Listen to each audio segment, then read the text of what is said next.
வணக்கம். கள்ளக்குறிச்சி மாவட்டம் சங்கராபுரம் நகரில் வசித்து வரும் மஞ்சுளா என்ற தாய் தந்தை ஆதரவற்ற பெண் மீது தொடர்ச்சியாக நிகழ்ந்த மோசடி, பணத்திருட்டு மற்றும் கொலை மிரட்டல் சம்பவம் பெருமதிர்ச்சியை ஏற்படுத்தியுள்ளது.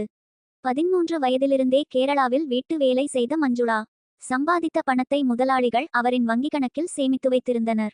திருமணம் செய்யவேண்டி தமிழ்நாட்டில் உள்ள திருக்கனங்கூர் கிராமத்தைச் சேர்ந்த முருகேசன் மனைவி பார்வதி என்பவரின் வீட்டில் தங்கியிருந்த நிலையில் திருமணம் முடிந்து கணவருடன் சங்கராபுரத்தில் வசித்து வந்தனர். பார்வதி ஜூலை 22, 2023 அன்று அவரது வீட்டு துணிப்பையில் இருந்த 40,000 ரூபாய் பணம் திருடப்பட்டதாக மஞ்சுளா புகார் கூறியுள்ளார்.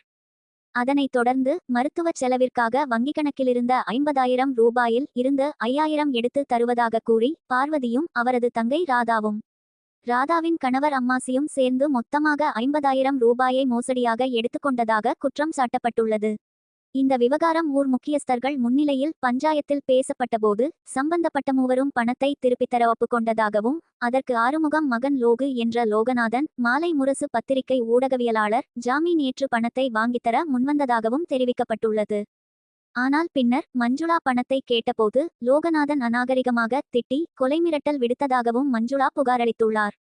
இதையடுத்து சங்கராபுரம் காவல் நிலையத்தில் ஆகஸ்ட் 7, 2025 அன்று மூவர் மீதும் லோகநாதன் மீதும் 3 பிரிவுகளில் வழக்கு பதிவு செய்யப்பட்டுள்ளது. அதனைத் தொடர்ந்து ஆகஸ்ட் 21, 2025 அன்று மீண்டும் லோகநாதன் ஆபாசமாக பேசி கொலை மிரட்டல் விட்டதால் ஆகஸ்ட் 23, 2025 அன்று ரிமாண்ட் கோரி மஞ்சுளா மறுபடியும் காவல் நிலையத்தில் புகாரளித்துள்ளார். ஆனால் லோகநாதன் போலீஸ் என்னை ஒன்றும் செய்ய முடியாது என்று கூறிக்கொண்டு தெனாவட்டாக சுதந்திரமாக சுற்றித் திரிகிறார் என்பதும் மஞ்சுளா தரப்பின் குற்றச்சாட்டு.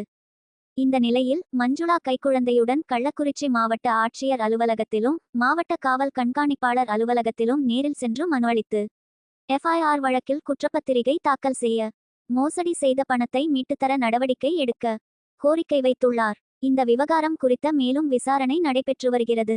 கள்ளக்குறிச்சி மாவட்ட செய்தியாளர் துரைமுருகன்.